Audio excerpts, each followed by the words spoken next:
warahmatullahi wabarakatuh. Waalaikumsalam warahmatullahi wabarakatuh. Apa kabar anak-anak kalian semuanya? Baik. Alhamdulillah baik.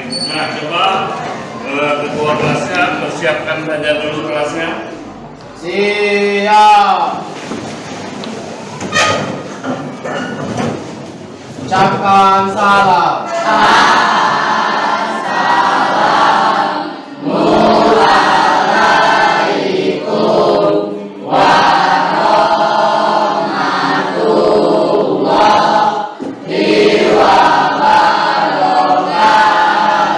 Waalaikumsalam warahmatullahi wabarakatuh. Silakan kembali. Nah, terus di sini coba perhatikan dulu ya. Kemarin kita sudah masuk di kebijakan dan strategi pembangunan serta indikator daripada keberhasilan ya. Materi kita kemarin masih ada yang ingat tentang ada berapa indikator yang kita bahas kemarin? Ada tiga indikator ya. Jadi indikator pertama siapa yang tahu? Tunjukkan. Maju. Peduli. Perkenalkan namanya. Indikator pertama adalah indikator moneter. Indikator moneter. Lalu yang kedua silakan duduk. Ada lagi yang lain? Kenalkan, nama saya Rizky Ilham. Indikator kedua adalah non moneter. Apa? Non moneter. Indikator non moneter. Lalu selanjutnya ada lagi yang ketiganya siapa kita? Ya. Kenalkan, nama saya Ilham Kamruda. Indikator ketiga adalah indikator campuran. Indikator campuran. Nah, memang kita belum masuk materi pengertian ya, tapi bapak kalian itu pola pikirnya harus tahu ya. Coba. Tenaga kerja adalah penduduk yang telah memasuki usia kerja. Penduduk yang sudah memasuki usia. Ada pendapat yang lain? Ya, silakan. Berdiri. Tenaga kerja adalah setiap orang yang mampu melakukan pekerjaan. Orang yang mampu melakukan pekerjaan. Nah, adapun tujuan ya, tujuan daripada pembelajaran ini biar kalian itu lebih dengan mempelajari bab ini Anda diharapkan mampu. Jadi dalam mempelajari mampu adalah untuk menjelaskan pengertian ketenaga kerjaan, kesempatan kerja, tenaga kerja dan angkatan kerja. Nah, itulah yang diharapkan daripada tujuan pembelajaran kita pada hari ini. Kemudian yang kedua yaitu menjelaskan cara meningkatkan kualitas tenaga kerja. Jadi nanti di sini kalian akan bagaimana cara meningkatkan daripada kualitas tenaga kerja. Kemudian ada lagi menjelaskan sistem pengupahan dan pengajian yang berlaku di Indonesia. Lalu selanjutnya di sini menjelaskan penyebab pengangguran. Dan terakhir kita telah menjelaskan dampak negatif pengangguran dan cara mengatasi masalah pengangguran di Indonesia. Tapi yang kita ambil tujuan pembelajaran hari ini yaitu menjelaskan pengertian dan cara meningkatkan kualitas daripada tenaga kerja. Nah, itulah daripada pembukaan kita ya anak-anak. Jadi tujuan daripada sini terakhir adalah tujuan daripada pembelajaran kita hari ini.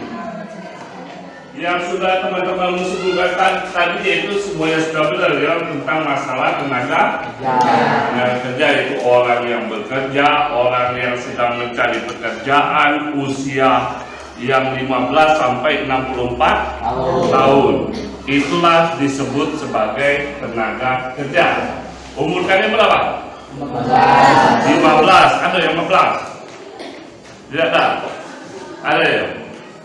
15, ada yang 16, ada yang 16. Berarti kalian itu termasuk dalam bentuk angkatan kerja, ya kan?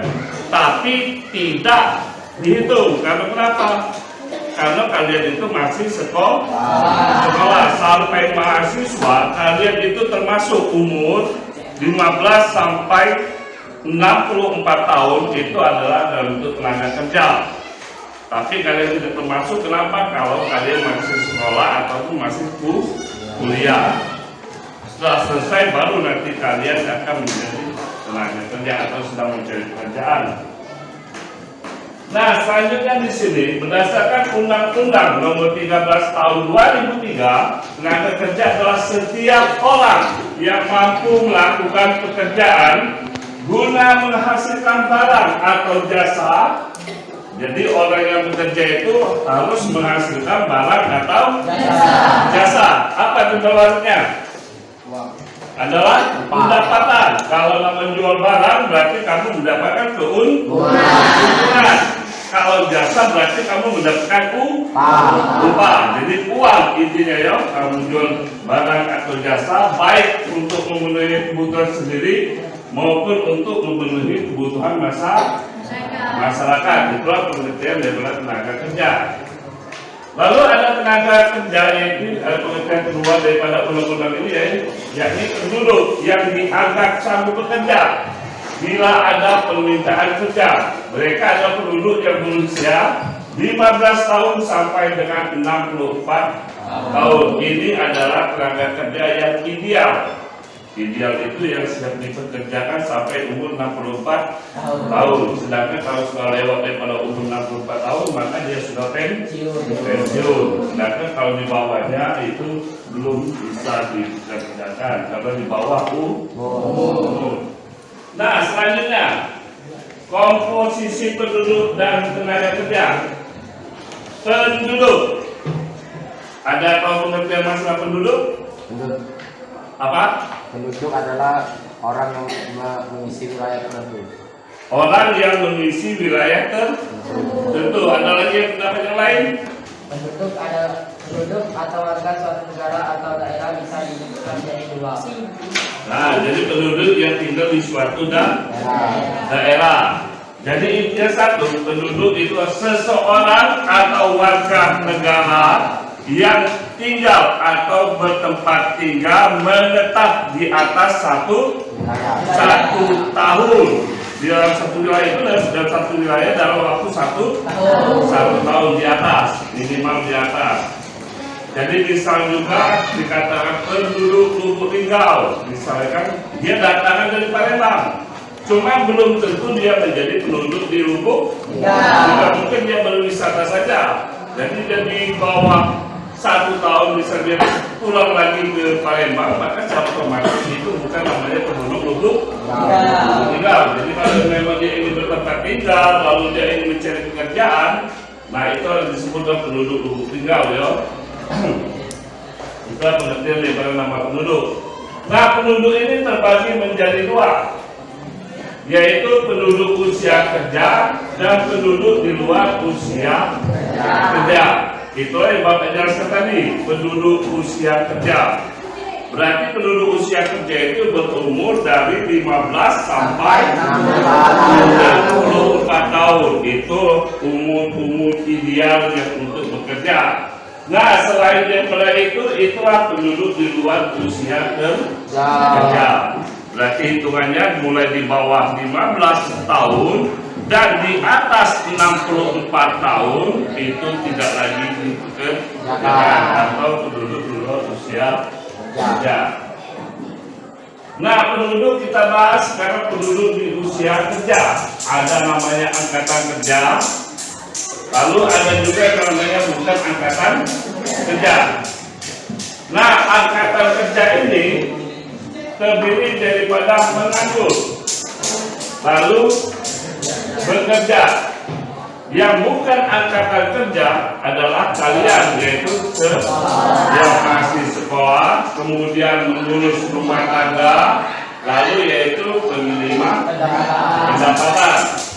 Itulah yang disebut sebagai bukan angkatan kerja. Lalu ada lagi angkatan kerja yang kita bahas nanti kebanyakan adalah angkatan kerja. Nah, di sini kalau kalian perhatikan namanya menganggur. Tahu kan menganggur kan? Tahu. Apa? Coba kalau tahu siapa dulu tangan berdiri. Orang yang tidak bekerja. Orang yang tidak bekerja. Ada lagi pendapat yang lain? Pengangguran. Orang yang tidak berpenghasilan. Orang yang tidak berpenghasilan. Nah, jadi menganggur itu nanti terbagi lagi beberapa lagi ya. Jadi ada menganggur setengah dan lain sebagainya. Intinya dia termasuk dalam bentuk angkatan kerja umur 15 sampai dengan 64 tahun.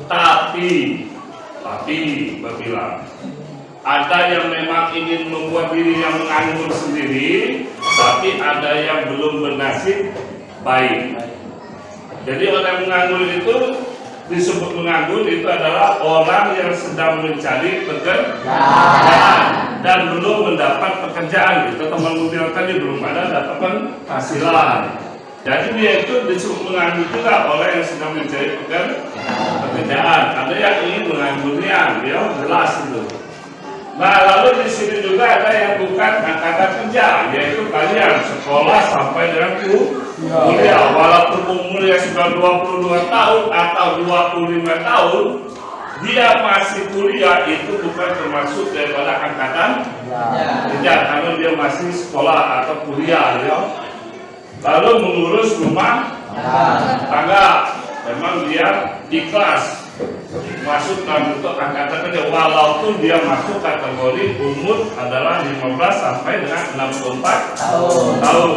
Dan penerima pendapatan 15 sampai 64 tahun, tapi dia sudah menerima pendapatan, jadi tidak lagi bekerja. Nah, sampai di sini ada yang mau ditanyakan sampai dengan masalah komposisi penduduk dan tenaga kerja sebelum kita lanjutkan lagi.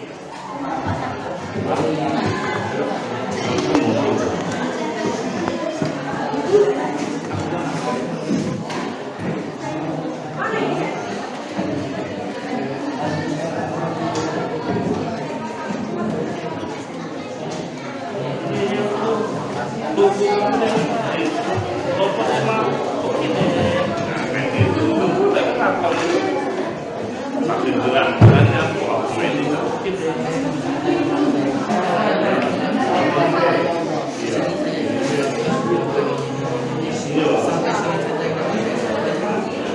Nomor 2, mari kita demo, mari kita demo, biar kita nggak tahu, biar nggak demo, mari kita demo, biar kita nggak tahu, biar nggak ngedrop. Nomor 2, bisa.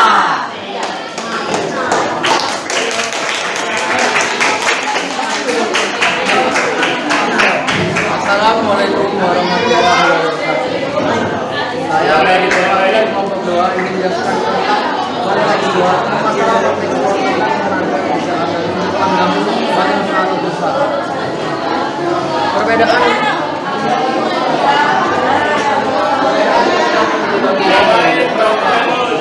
radikal konservatif dan liberal modern terhadap tenaga kerja dan perusahaan industri berspektif liberal klasik. Pandangan tentang kerja, nilai awal perkembangan ideologi liberalisme klasik bertepatan dengan munculnya sistem pabrik dan produksi skala besar pada abad ke-19 awal. Peran serikat kerja, liberal klasik menentang serikat buruh karena mereka adalah kelompok yang berusaha untuk mempromosikan kepentingan dari diri mereka sendiri dengan menghormati masyarakat. Perspektif radikal. Pandangan tentang kerja, para ekonomi radikal percaya bahwa pekerjaan harus menjadi komponen penting dari eksistensi manusia. Peran serikat kerja, keberhasilan serikat kerja modern seperti Federasi Buruh Amerika mengakibatkan kekhawatiran bagi pekerja industri dunia. Perspektif konservatif, pandangan tentang kerja, konservatif menunjukkan sikap yang bertentangan dengan pekerjaan. Lebih kurang saya akhiri. Wassalamualaikum warahmatullahi wabarakatuh.